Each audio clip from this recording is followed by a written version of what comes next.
Brasil Cidadão. Sempre trazendo notícias da atualidade, do Brasil e do mundo. Olá, bom dia. Eu sou Joel Scala e começa agora o Brasil Cidadão, um programa do Observatório do Terceiro Setor. Na pauta do programa de hoje, o sistema prisional na pandemia. Segundo dados do Anuário Brasileiro de Segurança Pública, até 2020 o Brasil registrava mais de 759 mil pessoas privadas de liberdade. Com um déficit de 240 mil vagas, a pandemia para os presos no país, como já acontecia, foi marcada pelas violações de direitos. Para refletir sobre o assunto, nós vamos conversar com o Gianfranco Graziola. Ele é missionário da Consolata, membro da Coordenação Nacional e assessor teológico da Pastoral Carcerária. Igor Cauê, gerente jurídico do Instituto Humanitas 360. Ele atuou em mutirões e desenvolvimento de projetos de impacto social para a ressocialização de ex-detentos. A co-apresentação do programa é do jornalista Frank Valverde, que também trará durante o programa os destaques do site do Observatório do Terceiro Setor. Bom dia, Franklin. Bom dia, Joel. Bom dia, Gianfranco. Bom dia, Igor. E bom dia a você que está em sintonia com o Brasil Cidadão.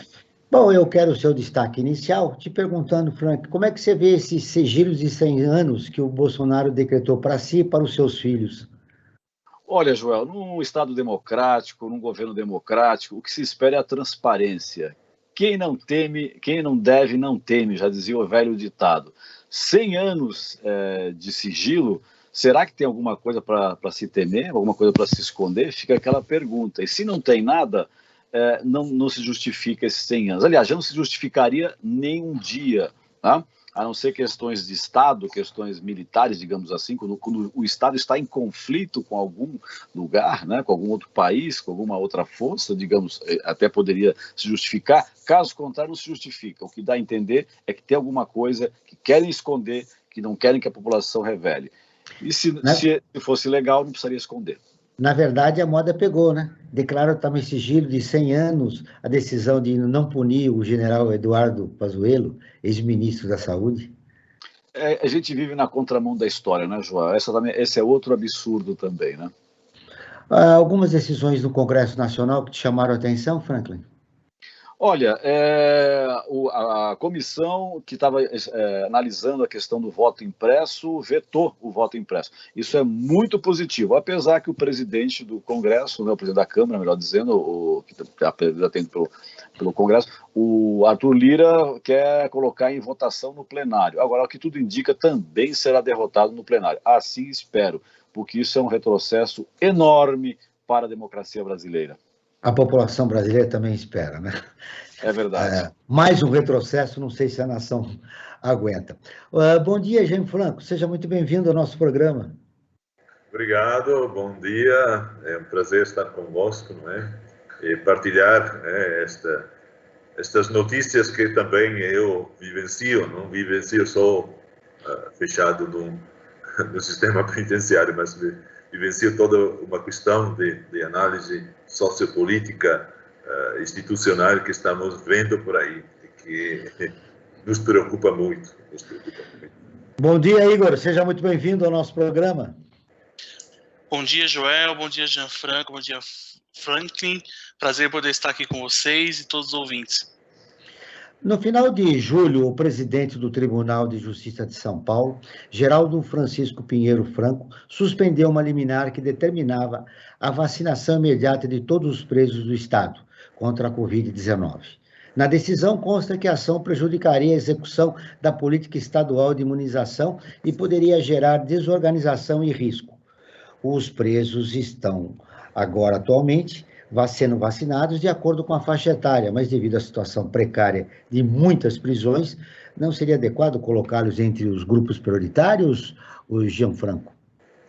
Bah, com certeza a pastoral sempre defendeu isso, não é? Que são grupos a risco, porque o cárcere, não esqueçamos isso, é um lugar que gera doença em si, a estrutura gera doença. Não só para as questões de estrutura, mas ele gera doença de todo tipo, né? Desde aquela psicológica, aquela mental, aquela física, né? Porque as condições de vida lá dentro não são das melhores, né? Eu não estou falando só dos cárceres das grandes metrópoles, que também são, mas estou falando, sobretudo, quando nós vamos nos rincões do interior, onde nem a gente não colocaria naquele lugar nem o próprio cachorro, ou o próprio gato, ou o próprio animal de estimação. Portanto, estão lá seres humanos. E também porque o cárcere, não é, com a aglomeração que tem, certamente é um lugar onde qualquer doença se espalha. Basta pensar, por exemplo, eu trago o exemplo que antes da pandemia criou sérios problemas de doença, foi a PANC de Boa Vista, Roraima, onde tinha aquela escabiose, que tanto o sarna comumente conhecida, onde esta sarna se tornou praticamente crônica, quase deformando pessoas e coisas, né? Imaginem o coronavírus, onde nós, hoje, não temos dados, praticamente, não é? Os dados oficiais para nós não são confiantes, não é? Porque não se sabe do que se morre dentro da cadeia. Gianfranco, ao longo do programa nós vamos citar uns dados oficiais, e a gente sabe que sempre há subnotificação, né? Agora eu quero ouvir a opinião do Cauê, do Igor Cauê. Além do problema sanitário destacado pelo Gianfranco, o Igor, há também o preconceito, né, da sociedade em relação aos presidiários. Evidente, Joel, que a sociedade civil, quando ela não participa, não se toma posse dos problemas sociais do qual é produzido pela nossa atual modelo de sociedade, faz com que a gente também tenha um distanciamento, um agravamento de outras pandemias. A gente fala de pandemia do Covid, mas a pandemia do sistema prisional, né, que não acaba, que cada vez mais cresce, é um bolo que só cresce, um fermento cada vez mais alimentado para que aquilo se torne algo massivo, né? E que população que está nesse meio, né? O sistema prisional adotado aí por maior parte da população negra, pessoas pobres, pessoas da periferia, analfabetos ou analfabetos funcionais, e toda essa característica mostra o quanto o Estado ele é aporofóbico, né? A aporofobia, a professora dela da cátedra da Universidade de Buenos Aires fala muito disso, de que é o preconceito com a pobreza, né? A criminalização da pobreza. E a grande desafio de que é evidente que cada vez mais, quando nós falamos do sistema prisional, nós estamos tratando de reflexos de anos de desconstrução de uma política de humanização, de inclusão social. E isso reflete nas lideranças políticas e na sociedade. Hoje, a pessoa sai da cadeia, ela recebe uma tarja ali de que é preso permanentemente e ela não tem esse direito de sentir, direito de ser incluída, né? E o direito de não ter direito é uma violação evidente quando a gente passa a analisar o preconceito em torno das pessoas que saem do sistema prisional ou que ali estão. Mas a bem é verdade, Joel e Franklin e Gianfranco, que dentro do sistema prisional nós temos ali pessoas humanas que precisam ser ajudadas, cuidadas, supervisionadas. Se o Estado tem interesse em punir, é também dever do Estado e da sociedade o interesse em colocar essa pessoa para fora e trazer para ela aspectos de cidadania, inclusão social e pertencimento. Mas nós vivemos crise, né, de identidade na liderança política, crise de identidade e pertencimento social nas instituições e, do outro lado, uma criminalização generalizada da pobreza. Ô, Gianfranco, a sociedade expressa um preconceito em relação aos presidiários, mas ela não faz a relação de que esse número de presos no Brasil é produto também da desigualdade do país. Sim, com certeza, ela é produto da desigualdade e, sobretudo, é produto do que, nos últimos governos, não é só o atual, também o anterior, foram praticamente canceladas aquelas que eram as políticas públicas. As políticas públicas, praticamente, e não só aquelas que são, que pode dizer que são opcionais, mas as políticas públicas de intervenção sobre a questão da pobreza, sobre a questão da igualdade, sobre a questão de direitos, direito à moradia, direito à educação, direito à saúde, os direitos básicos, né? que não são violados hoje só dentro do cárcere, mas são violados até fora do cárcere. Né? São violados nas periferias, são violados nas favelas, são violadas nas questões étnicas, são violadas em toda a pessoa humana, né? Toda a pessoa humana. E se escolhe para responder àqueles que são os grandes desafios da nossa sociedade em contínua mudança e mutação, se escolhe de um encarceramento em massa, que nós, como pastoral, denunciamos e que nós não queremos. Não é? Denunciamos com os números, não é? Denunciamos também com posições. Não é? Quando o Gabriel falava da pandemia, nós tivemos um texto e até um vídeo em que nós falamos disso, né? Que a própria saúde dentro do cárcere é uma pandemia, não é só o coronavírus, não é? E é uma sociedade que pensa o cárcere como algo que ressocializa. Não, o cárcere não ressocializa. O cárcere coloca a pessoa no escanteio e faz da pessoa um objeto, uma mercadoria que lhe serve. Porque hoje temos graves problemas que têm ligados, não é? E que estão vindo e que nós estamos enfrentando, né? Um deles é a privatização de todas as formas, né? De todas as formas, e a terceirização do cárcere e da pobreza, né? Da pobreza e das dificuldades das pessoas. Olha, o Jean-Franco colocou um aspecto importante na nossa entrevista, o Cauê, que é a privatização, né, do sistema carcerário brasileiro, que visa lucro. Então, a sociedade, o Estado brasileiro está apostando no maior número de prisões, né, no maior número de encarceramentos, para dar algum sentido à privatização. Nesse aspecto, como é que vocês apresentam o contraponto desta iniciativa, que já é defendida por vários setores da sociedade?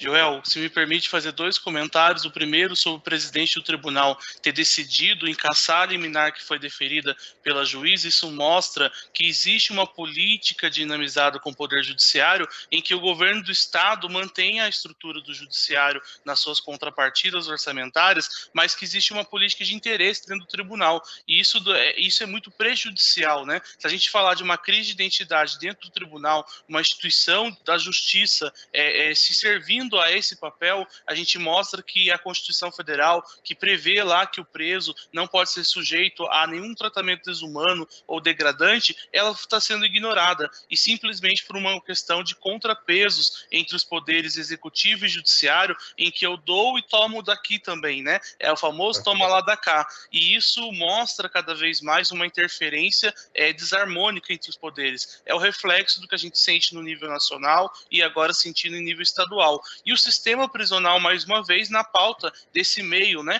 Porque é um sistema prisional inflamado, mas que representa também muito custo e muito ganho para o Estado. Ganho este que está relacionado a um desenvolvimento de cobrar da pobreza o custo da operação da desigualdade social. E eu quero dizer isso para emendar nesse assunto da privatização. Por quê? Nós, do Instituto Mantas 360, quando anunciada a privatização no sistema prisional aqui paulista, entramos no Tribunal de Contas do Estado com uma representação. Foi acatada pelo Tribunal de Contas, por quê? Porque era mais caro privatizar o sistema prisional do que a gestão atual daquela realidade social que a gente tem, que é o sistema carcerário paulista. E isso foi demonstrado que o custo do preso ia ser calculado pela quantidade de preso pertencente àquele espaço do sistema prisional que fosse leiloado, né, na licitação. O resultado disso é um incentivo para que haja mais pessoas presas em troca de mais recursos.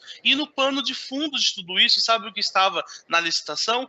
A gestão dos corpos humanos em relação ao trabalho do preso. A empresa licitante que ganhava a licitação, ela faria o quê? Ela poderia gerir o trabalho junto com a fundação aí da FUNAP, do Estado de São Paulo, gerir esse trabalho desse preso. Mas um trabalho que não está linkado com o critério de humanidade, dignidade e mais do que isso, um critério de continuidade pós o cárcere. Um trabalho que de recuperação, né, do detento.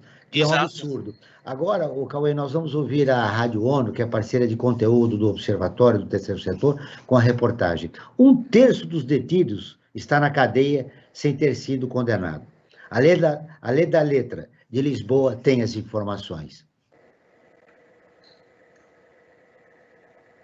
Vamos lá? Alô, lá, Leda.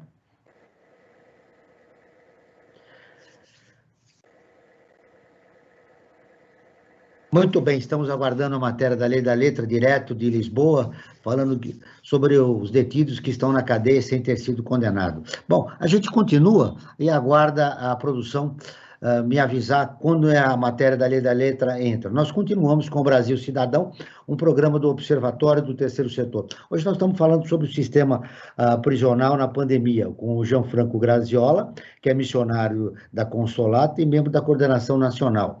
O Igor Cauê, que é gerente jurídico do Instituto Humanitas 360. Agora você, Franklin, o momento ODS. Hoje um dos desenvolvimentos sustentáveis, o 16, fala de paz, justiça e instituições eficazes, Franklin. É verdade. Nós, a cada programa, nós apresentamos o momento ODS, da Agenda 2030 da ONU. E esse objetivo 16, né, que é paz, justiça e instituições eficazes.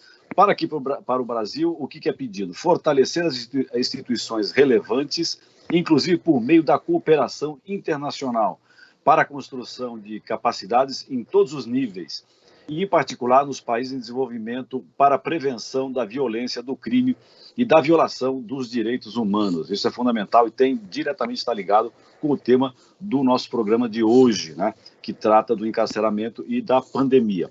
E, Joel, falando em pandemia, a cada programa que nós fazemos aqui na Brasil Atual, nós realizamos uma enquete, tá, com quem nos acompanha nas nossas redes sociais. E nós fizemos a enquete para o programa de hoje com a seguinte questão: você acha que as saidinhas podem levar Covid para dentro dos presídios, né?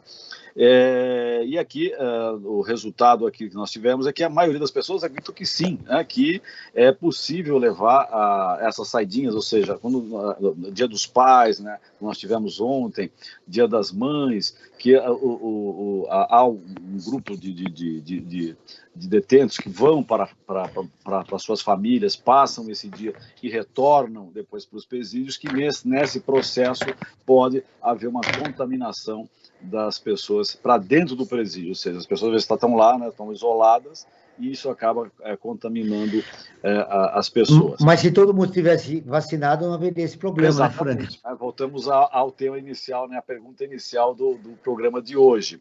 E, Joel, eu queria trazer uma questão que eu acho importante, tanto para os... Você segura essa questão para os nossos dois convidados, porque agora a produção está me avisando que a Lei da Letra já está a postos lá em Lisboa para trazer as informações. Perfeito, vamos lá. 1 entre 3 prisioneiros está na cadeia sem ter recebido uma sentença, o que significa que não foi condenado pela Justiça. Esta é a principal conclusão de um novo levantamento sobre o sistema carcerário global. Entre 2000 e 2019, o número de pessoas nas prisões subiu mais de 25%, chegando a 11 milhões e 700 mil encarcerados, uma população do mesmo tamanho de nações como Bolívia, Bélgica e Tunísia. Segundo o NODC, a América do Norte, África Subsaariana e Leste Europeu tiveram queda de até 27% nos índices de encarceramento. Mas em outras regiões do mundo, como a América Latina, as detenções subiram até 68% nas últimas 2 décadas. Os homens foram a maioria dos detidos, representando 93% da média global. O NODC também avaliou a questão das superlotações. Na metade dos países, as prisões funcionam com mais de 100% do limite de capacidade. O escritório da ONU ressalta que a pandemia de Covid-19 tirou a atenção do mundo ao problema da superlotação nas cadeias. Dados de governos mostram que, em maio deste ano, quase 550 mil presos em 122 países estavam infectados com o coronavírus e houve pelo menos 4 mil mortes. Da ONU News, em Lisboa, Lê da Letra. Muito bem, nós continuamos com o Brasil Cidadão, um programa do Observatório do Terceiro Setor. Aí a matéria da Lei da Letra, Franklin, nós continuamos na contramão da história, né? enquanto em alguns países diminui o número de encarcerados, aqui na América Latina, principalmente o Brasil, aumenta. Sim, e se houver essa possibilidade de privatização dos presídios, com certeza mais ainda, porque quem for assumir os presídios vai querer fazer daquilo um grande negócio, né? E aí, quanto mais presos, melhor. Tá? É um absurdo, né? Porque em vez de educar a população para que não precisa, digamos, cometer infrações e crimes, né? Não, você incentiva porque isso é um grande negócio que vai render muito para meia dúzia de pessoas que assumirem esses presídios. Joel, tem uma questão aqui que eu acho bastante importante a gente colocar e começar a discutir, né, nesse momento que a gente está vivendo, em plena pandemia ainda, né, a pandemia ainda não foi embora, está aí batendo na nossa porta todo dia, né? E a questão é a seguinte: o senso comum, né, sempre, digamos, de uma certa forma, incentivou, e acho que está certo, não tem que ficar todo mundo trancafiado lá, e tem que, não vê a necessidade de um trabalho de reinserção dessas pessoas na sociedade. Eu pergunto, agora, com a pandemia, todos nós ficamos isolados, né, de uma certa forma, vamos colocar aqui entre aspas, em prisão domiciliar. Ou seja, começamos a perceber, todos nós, né, a falta de liberdade do ir e vir, o quanto é diferente, o quanto faz falta para cada um dos indivíduos, né?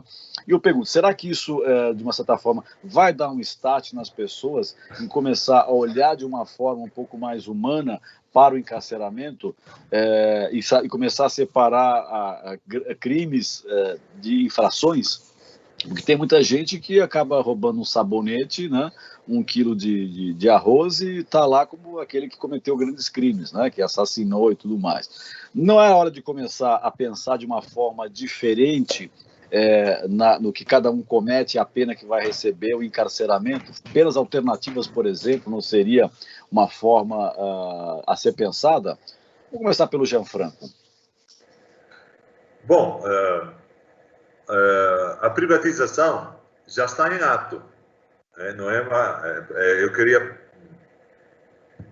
dizer isso, não é? Por exemplo, nós temos o sistema de Manaus, a cogestão, porque tem várias maneiras, não é? BH já tem um modelinho lá, não é? Tem a vitrine, não é? Que eu visitei e que claro, não tem superlotação, mas tem que sempre estar lotado, não é? Mas tem a cogestão de Manaus, que já há algum tempo, não é? Alguns anos, qual é a diferença entre a privatização total e a cogestão? Que na privatização é dado o terreno e a própria firma ela vai construir, né, de raiz o presídio. É o caso que aconteceu lá em BH.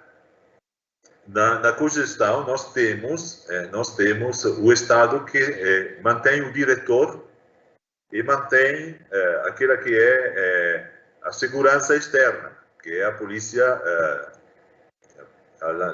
a polícia militar que faz, da muralha, não é? Da muralha. Todo o resto é terceirizado, não é? Com resultados péssimos, né? Com resultados péssimos.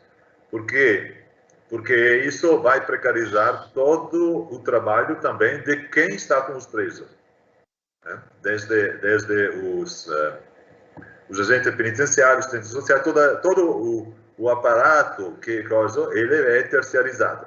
E muitas vezes aquela que é a questão comida, por exemplo, ou saúde, é até quarteirizado. Portanto, com resultado que nós tivemos em Manaus 2 chacinas, não é? Uma em 2017 e uma em 2019. Eu segui as duas porque eu venho do norte, né? Venho daquela região, não é? Eu segui as duas. Gianfranco, já está comprovado que aquelas 2 chacinas que aconteceram lá em Manaus, aquelas 2 rebeliões, é produtos dessa privatização do sistema carcerário? Não é questão de comprovar ou de não comprovar, não é? Porque o sistema te diz, não, é uma luta entre fações. Mas as fações são o produto de quê? São o produto da ausência do Estado e o produto de uma luta que existe de poder. dentro do próprio sistema e dentro do próprio Estado. Portanto, sejamos claros, quando nós falamos da fação e queremos descalçar a bota do Estado ou do poder público, não podemos, porque a responsabilidade é grande. Aliás, o Estado, nós temos a figura do presidente, é típica hoje em dia, que ele disputa com as fações, disputa com os outros e se comporta como elas. Disputa território, disputa poder, e não interessa a instituição. Quando nós entramos no mundo carcerário, isso é ainda mais evidente. Como a mercantilização da pobreza acontece. E não melhora as coisas. Piora. Porque o próprio agente que hoje se tornou polícia militar, por exemplo, tem esta questão. São Paulo, ele pode fazer isso, mas também São Paulo já tem, os novos cárceres são anunciados que serão privatizados, né? Serão de cogestão. Os 2 novos que vão ser inaugurados, né? Não sei como nós vamos... Mas isso está já anunciado pelo governador Dória, né? Portanto, mas a cogestão está demonstrando que ela precariza ainda mais o que é uma realidade, e precariza a situação de quem trabalha. Nós fizemos muito leva sobre isso. E lá em Manaus também tem um outro aspecto, né? Ficou mais caro, né? Do que o Estado. Além de mais caro, porém, este mais caro fica para o Estado, fica para a instituição. Mas o trabalhador, por exemplo, o agente penitenciário, que está 24 horas, que convive com o Pedro, com o encarcerado há dias, ele não é que ganha muito. Tinha um salário de R$1.000. Este é um aspecto econômico. E tem o outro aspecto, que é o aspecto de preparação. Já nós contestávamos a questão de preparação destas pessoas, da aptidão destas pessoas a lidar com este mundo que é já difícil, com esta realidade que é complexa. Gianfranco, agora, em 15 dias, preparam um agente e o jogam ali dentro. Você tocou num aspecto importante, Gianfranco. É a doença que eles... Eu encontrei gente, porque quando conversei, estava lá na Cecília, conversei de gente que não aguentou mais, saiu, não? E quando temos o sistema já outro sistema faz assim que os agentes que estão lá, quem opera, fique doente. O sistema privatizado, ainda mais. Ainda mais. Olha, eu quero aqui ouvir o Cauê, mas do que você está falando é a capacitação das pessoas que estão envolvidas com os carcerários. Um levantamento da Pastoral Carcerária revelou que em um ano de pandemia houve um aumento de 82% nas denúncias de violação de direitos em relação ao mesmo período do ano anterior. As principais denúncias estão relacionadas à negligência na assistência à saúde, na falta ou assistência precária para alimentação, vestuário, produtos de higiene e limpeza, além de agressões físicas, ou seja, violação de direitos. Cauê, como que você vê esse quadro, né, do sistema prisional brasileiro e ainda essa possibilidade dos estados, já a possibilidade não, concreta, né, da experiência do Amazonas, que não deu certo, agora o próprio Gianfranco, Minas Gerais, aqui em São Paulo, que vai começar. Eu queria a tua opinião. Bom, vamos lá. Sobre o sistema prisional em relação à cogestão, é evidente que é ineficaz pelo custo, mas é ineficaz também porque viola as regras mínimas de tratamento do preso, que é definido pelas regras de Mandela. Lá na regra de Mandela, fala inclusive sobre a questão do concurso público. É a pessoa que está lotada da função do agente de reintegração social, que seria o policial penal, que foi colocado aí pela emenda constitucional recente, essa pessoa ela tem que estar lotada de um cargo público, porque ela tem ali poder de polícia para fazer, né? E aí, quando a gente fala de cogestão, a gente tem várias dúvidas sobre como vai funcionar esse sistema, quem exerce o poder de polícia, quem exerce a custódia, né? E aí, se a gente trazer para um pano de fundo filosófico, Michel Foucault fala do panótipo criminal, em que existe um modelo mental centralizado na gestão do ser humano, do homem, dentro de um espaço do metro quadrado, dentro daquele espaço projetado justamente para reprimir. reprimir pensamento, reprimir as liberdades. E esse limite da punição, que excede a condenação, tornou-se oportunidade do que? De enriquecimento por trás de tudo isso, né? Porque o sistema prisional vai ofertar serviços específicos, serviços como saúde, educação e outros serviços pelos quais existem oportunidades de ganhos, mas que não comprovadamente resultam em qualidade para a pessoa que está e que vai sair do sistema prisional. Mais do que isso, a própria família, e aí quando você falou sobre a saídinha temporária lá e linkando com a questão de instituições eficazes, nós temos, além da saída temporária, todos os dias policiais penais transitam de fora para dentro do sistema prisional. Pessoas essas pelas quais estão sujeitos também a carregar o vírus. O vírus não escolhe quem está preso e quem não está preso, né? Mas nós temos uma crise sanitária, mas que é uma crise sanitária que não só começou na pandemia do Covid, é uma crise sanitária mental, da gestão pública da eficiência do sistema prisional. E essas famílias que saem do interior, andam quilômetros para chegar até a visita, essas famílias precisam ser respeitadas, o direito afetivo, o direito à saúde mental, né? Por isso que, olhando para o cenário de cogestão ou de gestão compartilhada, ou qualquer outro que seja, o pano de fundo tem que estar a colocação do ser humano em potencial para o seu desenvolvimento. E só há instituições eficazes se existir parcerias com a sociedade civil. A pastoral carcerária faz um importante papel, os conselhos de comunidade, nós do Instituto Humanico e outras organizações que estão linkando junto com o Estado, dentro das possibilidades e acessando essas pessoas. Primeiro passo, a justiça só começa se a gente escuta as demandas e faz os encaminhamentos corretos. E a falta de escuta, de transparência dos dados públicos sobre o sistema prisional tornam cada vez mais difícil falar de privatização. Por que não se faz audiência pública e que se dê transparência sobre os dados do sistema prisional? Porque o Estado de São Paulo tem muito subnotificação e aí as instituições só se tornam eficazes se há transparência e governança. Mas o pilar dessa conexão é a sociedade civil organizada. A pastoral levantou esse dado de 89% a mais de violação de direitos humanos e fundamentais, é um dado que, na verdade, ele está potencializado nesse momento da pandemia, mas há quantos anos a pastoral já vem trazendo a denúncia, junto com outras, defensoria pública, a denúncia de violação como falta de água, racionamento do uso da água no sistema prisional, medicamentos vencidos no sistema prisional,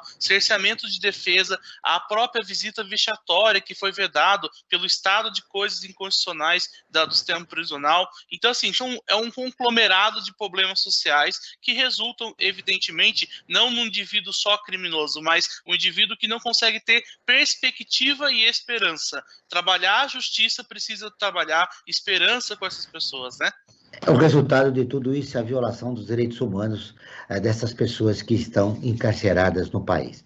Siga o Observatório do Terceiro Setor nas redes sociais e acompanhe informações do Brasil e do mundo sobre direitos humanos, causas e projetos sociais. No Instagram é @Observatório Tercetor, no Facebook é facebook.com/Observatório Tercetor.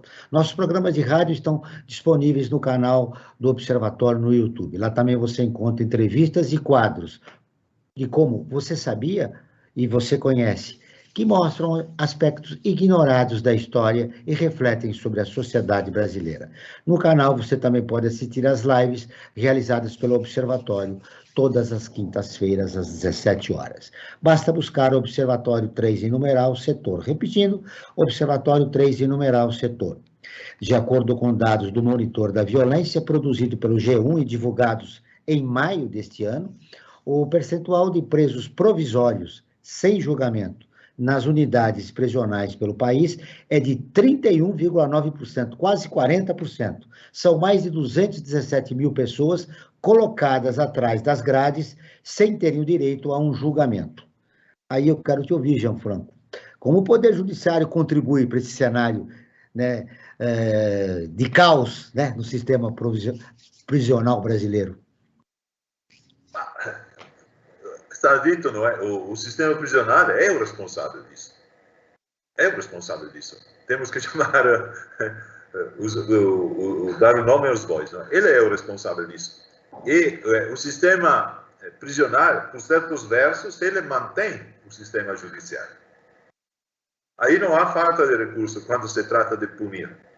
Né? E falamos aí, por exemplo, do ministro, quando se trata de punir aquele que é mais frágil, aquele que é mais pobre, aquele que tem uma certa conotação racial, portanto, isso faz o vosso, né? Portanto, a justiça e o sistema judiciário, ele tem cor, tem conotações, tem toda uma realidade.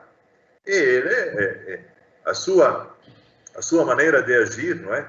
E de não enfrentar, por exemplo, uma das grandes questões que ele deve, e acho que o Supremo é hora que ele se pronuncie sobre a questão de drogas. A questão de drogas. É tempo que se vai constituir isso não como um problema de polícia, mas como uma questão de saúde pública, trabalhando isso. A gente, a sociedade também, nós, temos que parar de dizer, ou de descarregar, por exemplo, nos que são dependentes químicos, a responsabilidade de nossa sociedade e de nossas mazelas. Temos que enfrentar isso. Porque muitas vezes nós não falamos com dados. Dizemos, não, aquela droga se mata, não é? Aquela fato, ela mata, como todas as outras drogas. Mas a droga que mais mata é uma droga lícita, que é o álcool. Isso são dados da Organização Mundial de Saúde. É uma droga lícita.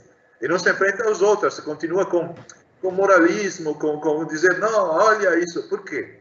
Porque se vamos, por exemplo, como eu passo muitas vezes na praça aí da República, tem lá a Cracolândia, isso empata o panorama. Isso é um soco no estômago do Estado e das instituições.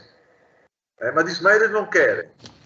Mas não é que qualquer pessoa pode enfrentar, ou a polícia que está lá vai enfrentar, que tem lá uma estação permanente, vai resolver isso. Porque não está preparada para isso.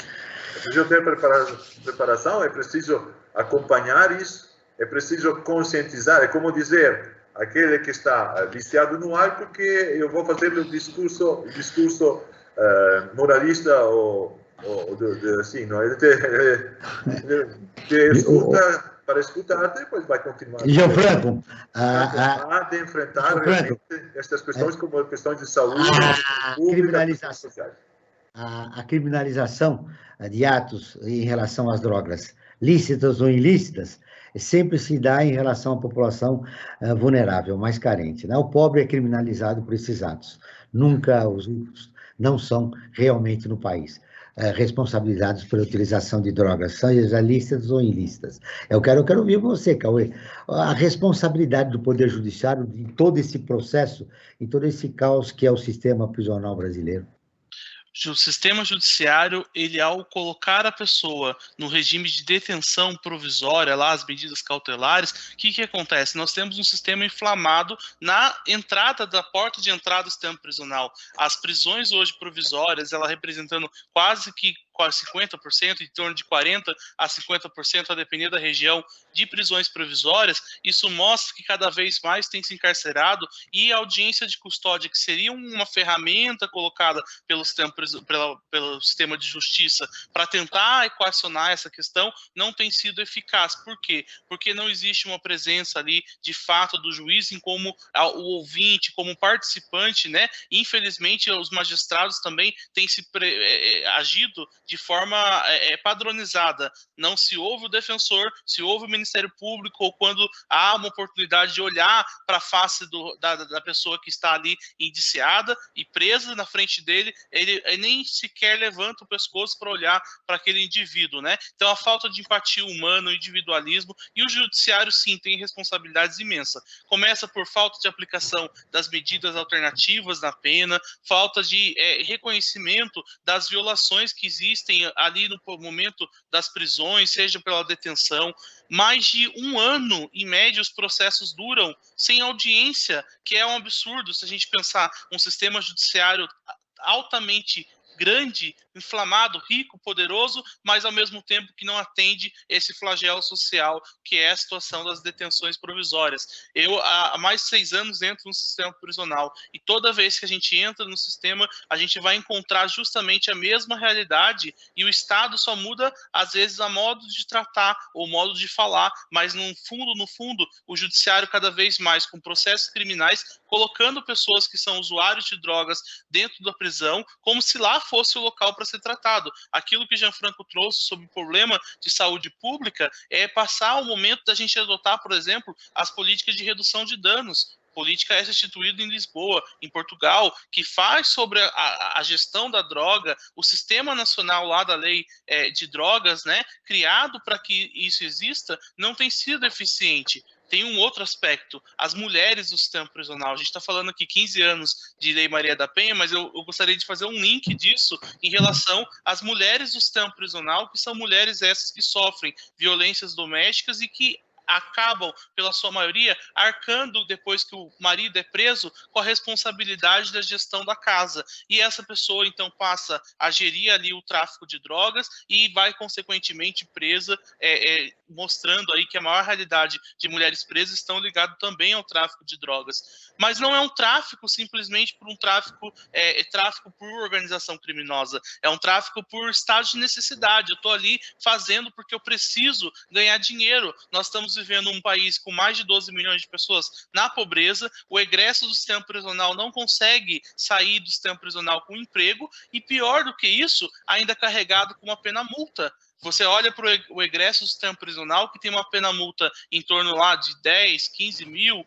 enfim, várias faixas de acordo com a sua condenação, mas que resulta o quê? Uma impossibilidade de adquirir o título de eleitor, de ter uma carteira registrada, de abrir seu MEI, porque ele precisa ter acesso ali às documentações. Então, assim, é um processo de somatização. E o sistema prisional tem responsabilidade, mas junto com o sistema judiciário. Se a sociedade dividir por setores, a gente nunca vai conseguir ter eficiência na gestão pública, né?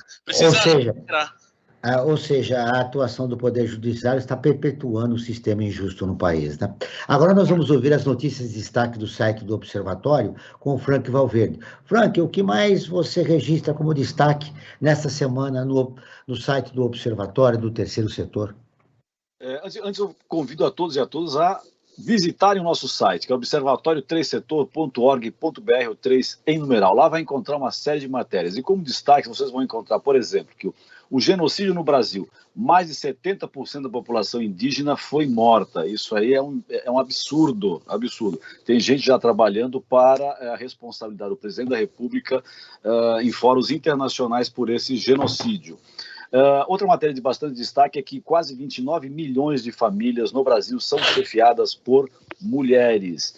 E também o que eu dou destaque hoje em especial é uma matéria escrita pela Isabela Alves, que está no nosso portal, cujo título é Pandemia levou 118 milhões de pessoas a passarem fome em 2020.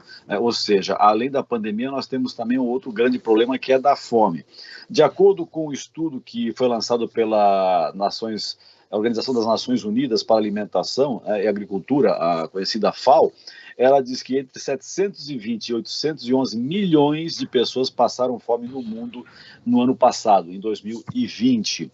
De acordo com o relatório anual, o Estado de Segurança Alimentar e Nutrição do Mundo também revela que, desse total, 118 milhões de pessoas começaram a passar fome em consequência da pandemia. Olha só, né? Ou seja, se a gente for fazer em termos comparativos, mais da metade da população brasileira no mundo, né, quantitativamente, começou a passar fome em função da pandemia. Desse total, 14 milhões de pessoas vivem na América Latina e no Caribe. E se você quer ver a situação mais grave ainda, vá para a África. Lá a situação é gravíssima. 46 milhões de pessoas aumentaram com relação a passar fome. fazendo a comparação entre 2020 e 2019. Essas são as matérias que eu queria destacar, e essa questão da fome é gravíssima, né? Ou seja, além da pandemia, a gente pode dizer que é praticamente uma outra pandemia dentro da pandemia, né? Ela já existia antes da pandemia e foi agravada assim, exponencialmente com a questão pandêmica. O Brasil já entrou novamente, infelizmente, no mapa da fome. Segundo o Anuário Brasileiro de Segurança Pública, a Covid-19 já contaminou mais de 57 mil presos e 21 mil servidores, não, 57 mil presos e 4 mil servidores, desculpe. A taxa de presos infectados pela Covid-19 foi quase 4%, maior do que verificados no país, enquanto a taxa de funcionários infectados foi de 147% maior. No total, foram 21 vítimas fatais entre os presos e 224 entre os funcionários. Foi mencionado aqui no programa, se não me engano, pelo Cauê, né? Não é só o preso que saía das saidinhas, daquela sua pergunta, Frank, mas também os funcionários que trabalham no sistema prisional e vão para casa. Olha aí, aumentou a taxa de 147%. Olha, 4 mil servidores, é muita gente no país. Estamos a 10 minutos, Joel, para o final do programa, infelizmente. Passou muito rápido o nosso programa. Muito rápido. Bom, então, eu vou, antes de conversar com os nossos convidados para eles fecharem o tema, eu vou passar para você para falar das campanhas do Observatório. Aí sim a gente já parte para finalizar nossa entrevista com os convidados. Perfeitamente. Quero falar de duas campanhas que são muito importantes do Observatório do Terceiro Setor. A primeira delas é o Observatório em Movimento, que é uma campanha que nós fazemos, ouvindo especialistas de várias áreas do conhecimento, sobre a melhor forma de você viver durante essa pandemia e também no pós-pandemia, que com certeza o mundo será diferente depois que nós passarmos por essa pandemia. Para você acessar os conteúdos, é observatório3setor.org.br, o 3 em numeral.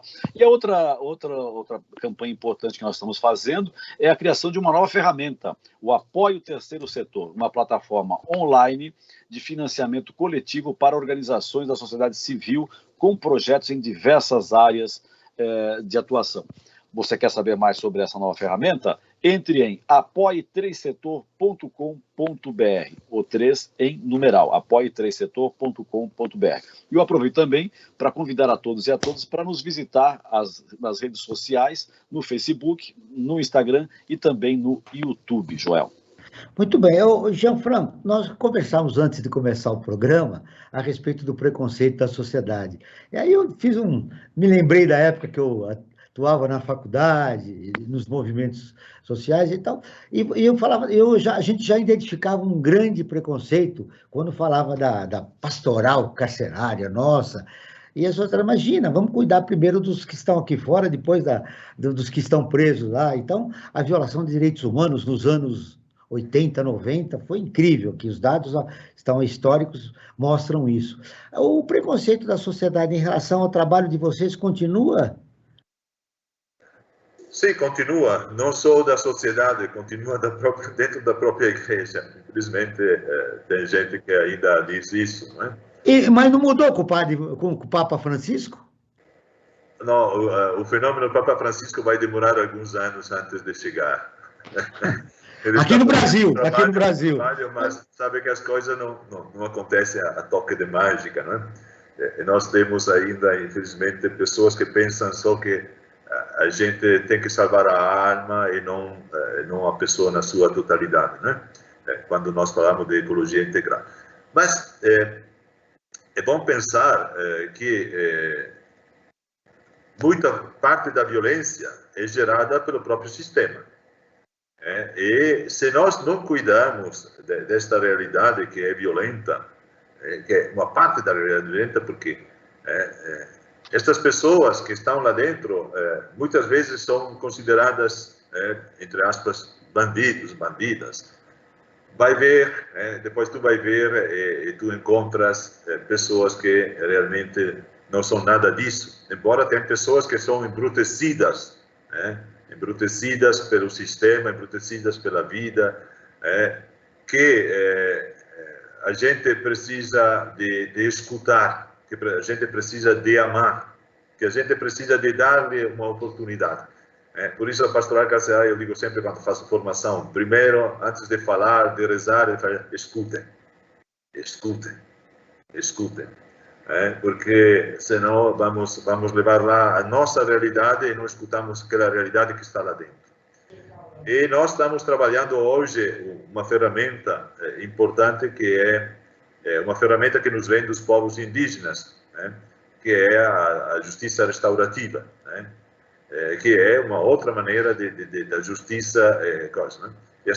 Mas não só para o sistema carcerário, temos que trabalhá-la para a sociedade em geral. Nós estamos trabalhando com os nossos funcionários também, porque precisam desta escuta, deste encontrar-se e de poder partilhar. E deixando como recado, não tivemos tempo de tocar, uma outra realidade que tem dentro do sistema penitenciário, além das mulheres, que nós temos um setor que trabalha a questão das mulheres, tem a questão LGBT, QI, e a questão indígenas. Temos, por exemplo, Mato Grosso do Sul, temos dentro da cadeia uma aldeia indígena, praticamente. São mais de 200 indígenas presos. E com isso, o alerta que nós temos que fazer também às organizações e aos movimentos sociais, às pastorais sociais, de não condenar, porque também dentro dela tem esta mentalidade de condenatória e discriminatória. E nós trabalhamos no social. Muito bem. A gente vamos terminar com essa denúncia que você fez. Em Mato Grosso, existem 200 indígenas presos na cadeia e que é importante cuidar da assistência jurídica e saber por que esses índios estão presos lá em Mato Grosso. Eu acho que a gente, terminando com essa denúncia, agradecendo a sua participação. Muito obrigado pela sua presença. Obrigado. Você voltará outras vezes aqui. Agora, as suas conclusões finais, Cauê. Mas eu tenho mais 3 minutinhos para você fechar o programa. O que mais importante você gostaria de deixar registrado? O Jean Franco já falou da justiça restaurativa, já falou dos indígenas presos em Mato Grosso. E você, seu destaque final? O destaque final vai para a atuação nossa como terceiro setor dentro do sistema prisional. Nós hoje atuamos dentro do Lab 360, que é o laboratório informacional para levar ensino à distância no sistema prisional, proporcionando não só o ensino, formação inicial continuada, mas também a formação para o servidor penal que está lá dentro, junto com as temáticas do Conselho Nacional de Justiça. Isso, o Instituto fez uma parceria com o Conselho e está levando isso para os estados do Norte e Nordeste. E isso tem resultado também a possibilidade da visita social virtual, que não substitui a visita presencial, mas que no período de pandemia a gente tem trabalhado a questão da afetividade, os laços comunitários e sociais ali, familiares. Tudo isso também somado com a questão da mulher. Nós fizemos uma campanha chamada Aqueles Dias, para que nós trabalhássemos a questão da pobreza menstrual dentro do sistema prisional, para arrecadar fundos em prol de absorventes e produtos de higiene pessoal para pessoas no sistema prisional. Se colocar pessoas no sistema prisional combater, de certa forma, a criminalidade, a gente está criando um outro problema, que é fortalecimento da pobreza, essa estigmatização e continuidade da desigualdade social, e num espaço em que a relação se torna invertida. As pessoas que estão no sistema prisional, elas cada vez mais carecem de ajuda, e ajuda essa que são básica. Então, o que a gente cabe, além de ouvir, é a gente agora se somar e se conectar enquanto cidadão e se responsabilizar pelo produto social que nós temos. O Instituto Mantas 360 agradece a oportunidade de poder estar aqui com vocês, com Jean Franco, com Franklin e Joel, nessa entrevista, que teríamos muitos temas para falar, mas o principal deles é a gente prezar pela coletividade, pela dignidade da pessoa humana. Preservar pelos direitos humanos das pessoas que estão encarceradas no país. Franklin, um abraço. Até a próxima, Franklin. Até a próxima. Muito bem, o Brasil Cidadão está terminando. Eu agradeço a presença de Jean Franco Graziola, missionário da Consolata, membro da Coordenação Nacional e assessor teológico da Pastoral Carcerária. O Igor Cauê, que é gerente jurídico do Instituto Humanitas 360. Ele atua em mutirões e desenvolvimento de projetos de impacto social. Esse programa foi produzido pela equipe do Observatório do Terceiro Setor. Na próxima quinta-feira, às 9 horas, acompanhe nosso programa Observatório na Brasil Atual. Na pauta do programa, dependência tecnológica e saúde mental. Não perca, dependência tecnológica e saúde mental. E nós ficamos por aqui, sempre na luta por uma sociedade mais justa, solidária, sustentável e tolerante. Até o próximo programa. Ficamos por aqui com Brasil Cidadão, um programa do Observatório do Terceiro Setor, sempre trazendo notícias da atualidade, do Brasil e do mundo.